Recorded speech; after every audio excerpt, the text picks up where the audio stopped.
आपला विश्वास बसणार नाही इतके जगामध्ये नालायक लोक आहेत, म्हणजे ज्याची आपण कल्पनासुद्धा करू शकत नाही। जी माणसं आपल्याला समोरून गोड बोलतात तीच माणसं कधीकधी आपल्या पाठीमध्ये खंजीर खुपसतात आणि बऱ्याच वेळा पाठीत वार करणारे जे हात असतात ना ते त्यांचेच असतात ज्यांच्या गळ्यात आपण गळे घातलेले असतात।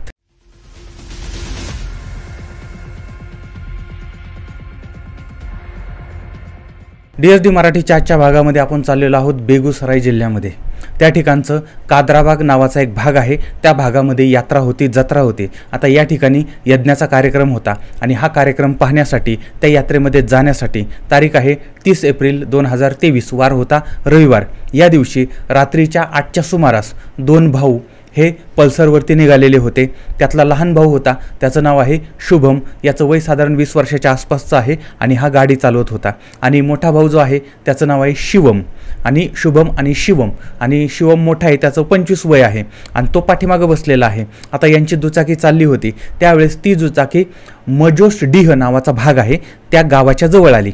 आता या गावाच्या जवळ एक इंडियन ऑइलचा पाईपलाईन आहे, म्हणजे इंडियन ऑइलची तिथून पाईपलाईन जात होती, त्या बाजूला ते आले। रात्रीचा अंधार होता। आता यावेळेस ते गाडी चालवणारा जो धाकटा भाऊ आहे तर त्या भावाचं पाकिट किंवा पैसे काहीतरी खाली पडलं। आता हे त्याच्या लक्षात आल्यानंतर त्यानं गाडी थांबवली आणि त्या ठिकाणी तो शोधायला लागला।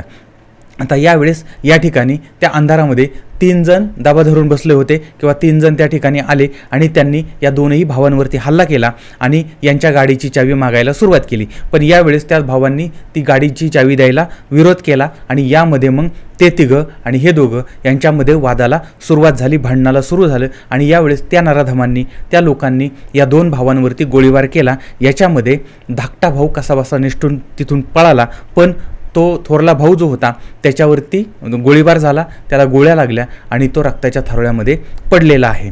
आता इकडं हा भाऊ जो आहे तो रक्ताच्या थारोळ्यात पडलाय।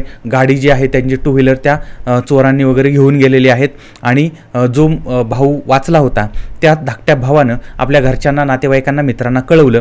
त्यानंतर मग जवळची लोक तिथं घटनास्थळी पोहोचलेली आहे, गाडी बोलवण्यात आली। याच्यामध्ये शिवम कुमारला टाकण्यात आलं आणि त्याला दवाखान्यामध्ये घेऊन गेले, पण त्याचा मृत्यू झालेला होता। आता या घटनेमध्ये पोलिसांनाही बोलवण्यात आलेलं आहे आणि पोलीस आल्यानंतर आता ती गाडीची चोरी आणि त्याच्यामुळे झालेली हत्या अशा पद्धतीची तक्रार दाखल झालेली आहे आणि फिर्यादी होता लहान भाऊ शुभम कुमार। आता पोलिसांनी त्यांच्या पद्धतीने तपासाला सुरुवात केली। आता या तपासामध्ये असं समोर आलं की राणी 3 नावाचं एक गाव आहे। आता या गावामध्ये राहणारे मोहन राय आणि त्यांची पत्नी आहे, यांना 2 मुलं आहेत। आता याच्यामध्ये थोरला शिवम आहे, धाकटा शुभम आहे आणि हे दोघंही शेती करतायत। आता 2 वर्षापूर्वी शिवम म्हणजे थोरला जो आहे त्याचं लग्न झालं होतं, त्याला एक 8 महिन्याची मुलगी आहे आणि हा थोरला मुलगा जो आहे तो गुजरातमध्ये एका कंपनीमध्ये कामाला होता। पण कामावरती बायकोला नेणं शक्य नव्हतं, कारण त्याची बायको प्रेग्नंट होती आणि त्यामुळे ती बायको तिच्या आईवडिलांकडे होती। त्याच्यानंतर ती बाळंत झाली आणि नंतर ती आता सासरी आलेली आहे आणि सासरी मग तिचे सासू सासरे, धाकटा दीर आणि आता तिला झालेली मुलगी, अशा पद्धतीने हे राहत होते। आणि थोरला भाऊ जो आहे किंवा तो थोरला जो आहे तो कधीतरी त्या गुजरातवरून घरी यायचा।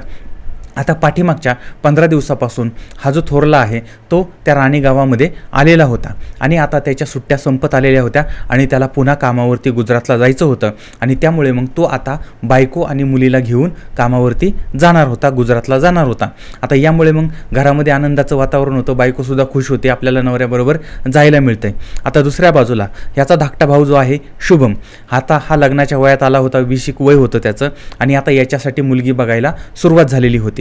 आता या सुमारास हे दोघं भाऊ जे आहे ते त्यांच्या शेजारच्या गावामध्ये यात्रा होती, त्या यात्रेसाठी दुचाकीवरती निघाले होते आणि यावेळेस लुटारू मंडळींनी त्यांना अडवलं आणि त्यांची गाडी चोरली। या झटापटीमध्ये थोरला शिवम मारला गेला, धाकटा शुभम जो आहे तो जखमी झाला। आता याच्यामध्ये तो थोरला जो होता त्याची पत्नी विधवा झाली आहे। केवळ 2च वर्षापूर्वी यांचं लग्न झालेलं होतं, पण त्या 2 वर्षातच ही विधवा झाली आणि एक 8 महिन्याची मुलगी ती अनाथ झालेली आहे। आणि यामुळे त्या पत्नीनं जो आक्रोश केला होता त्या आक्रोशामुळे भले भले गहिवरून गेले होते आणि याच्यामुळे म्हणजे किती दुर्दैव आहे बघा, एका बाजूला आई, वडील आणि भाऊ हे सगळे कोलमडून पडलेले आहेत, त्या पत्नी कोलमडून पडलेली आहे, सगळ्या घरादारावरती दुःखाचा डोंगर कोसळलेला आहे, सगळे दुःखाच्या सागरामध्ये बुडालेले आहेत। आता इथं कोणी कोणाला सांत्वन करावं हेच यांना कळत नव्हतं। एका बाजूला हा प्रचंड आक्रोश चाललेला होता. आणि दुसऱ्या बाजूला पोलिसांनी या तपासाला सुरुवात केली होती, बॉडी पोस्टमॉर्टमला पाठवली होती आणि त्या भागामध्ये त्या रोडवरती जे CCTV फुटेज होते तेही तपासायला सुरुवात केली. आता या फुटेजमध्ये कुठेही 3 मारेकरी किंवा त्यांची गाडी दिसत नव्हती, ना येताना दिसत होती ना जाताना दिसत होती. आणि याच्यामुळे धाकटा भाऊ जे बोलतोय त्याबाबत पोलिसांच्या मनामध्ये शंका निर्माण व्हायला लागली होती. त्याचप्रमाणे दोघं भाऊ गाडीवरती जातात. आता यांच्या गाडीवरती 3 लोक हल्ला करतात, याच्यामध्ये भावाचा मृत्यू होतो. इथपर्यंत ठीक आहे, पण दुसऱ्या भावाला साधं खरचटत सुद्धा नाही असं का? एकावर गोळीबार केला जातो, त्याला ठार केलं जातं आणि दुसऱ्याला खरचटलं सुद्धा नाही असं का? हा मोठा प्रश्न त्या ठिकाणी होता. त्याचबरोबर ते पोलिसांनी मग धाकटा भाऊ जो आहे त्याच्यावरचा संशय वाढल्यामुळे त्याची कॉल डिटेल्स तपासली. आता यावेळेस पोलिसांना असं समजलं की ही घटना ज्यावेळेस घडत होती त्यावेळेस हा धाकटा भाऊ अजून एका मित्राच्या संपर्कामध्ये होता. मग पोलिसांनी तो ज्याच्या संपर्कात होता त्याचे डिटेल्स काढले आणि त्याचे लोकेशन काढले. तेव्हा समजलं की घटनास्थळी हा धाकटा आहे त्याचा मित्रसुद्धा उपस्थित होता. याचा अर्थ जे काही घडलं होतं त्यावेळी थोरला भाऊ, धाकटा भाऊ आणि धाकट्या भावाचा मित्र तिथं उपस्थित होता.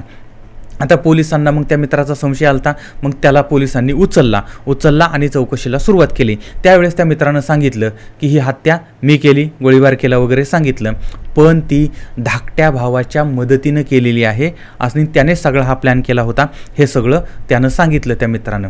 याच्यानंतर मग पोलिसांनी त्या धाकट्या बंधुराजाला ताब्यात घेतलं.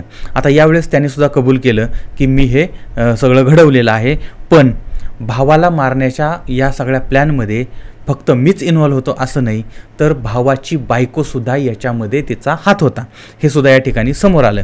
आता मग भावानं आणि याच्या बायकोनं या दोघांनी मिळून ही हत्या घडवली होती. बघा, जे लोक पाठीमागच्या 15 दिवसापासून या सगळ्याचा तपास करायला 15 दिवस लागले होते, तर 15 दिवसापासून धाई मोकलून रडत होते, मोठमोठ्याने बोंबलत होते, आता आमचं कसं होणार, काय होणार, आधार गेला वगैरे वगैरे, त्यांनीच ही सगळी घटना घडवलेली होती. आता हा सगळा प्रकार काय होता तर बघा, आता यांच्या घरामध्ये सुरुवातीलाच मी सांगितलं की घरामध्ये आई आहे, वडील आहेत आणि थोरल्या भावाची बायको आहे आणि त्याची मुलगी आहे. आता थोरल्या भावाच्या बायकोचं नाव आहे चांदनी आणि ह्यांच्या घरामधला धाकटा मुलगा म्हणजे धाकटा दीर, त्याचं नाव आहे शुभम. आता थोरला गुजरातमध्ये आहे, नोकरीला आहे. आता इकडं हा दीर शुभम आणि ह्याची भाभी चांदनी, आता या दोघांच्यामध्ये जवळचं नातं निर्माण झालं. म्हणजे लक्षात घ्या, अत्यंत गलिच्छ अशा पद्धतीचा प्रकार सुरू झाला आणि घरातल्या आईवडिलांची नजर चुकून हे दोघंही निर्लज्जपणे वागायला सुरुवात केली त्यांनी. आणि यांच्यामध्ये जे अनैतिक संबंध होते ते संबंध चालू झाले होते आणि याची कुणकुण सासू सासऱ्यांना आलेली होती.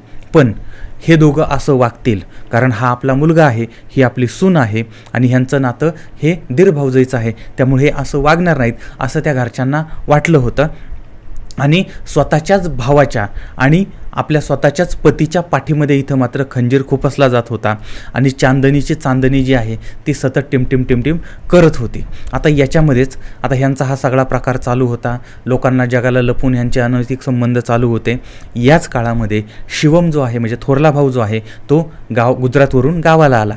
आता त्यानं सांगितलं की आता काही 10-15 दिवस त्याने सुट्टी घेतली आणि सांगितलं की आता मी बायकोला आणि मुलीला घेऊन तिकडं जाणार आहे. आता हे ऐकल्यानंतर ती जी चांदणी भाभी आहे त्या चांदणी भाभीच्या पायाखालची जमीन सरकली आणि धाकट्या भावाला सुद्धा टेन्शन आलं. जर चांदणी भाभीला हा भाऊ घेऊन गेला तर मग आपण करणार काय? आता या विचारांनी हे दोन्ही प्रेमी जे आहेत त्यांचा जीव तळमळायला लागला, तडफडायला लागला आणि मग या दोघांनी मिळून त्या शिवमला मारण्याचा प्लॅन केला, त्या पतीला मारण्याचा किंवा त्या भावाला मारण्याचा प्लॅन केला आहे.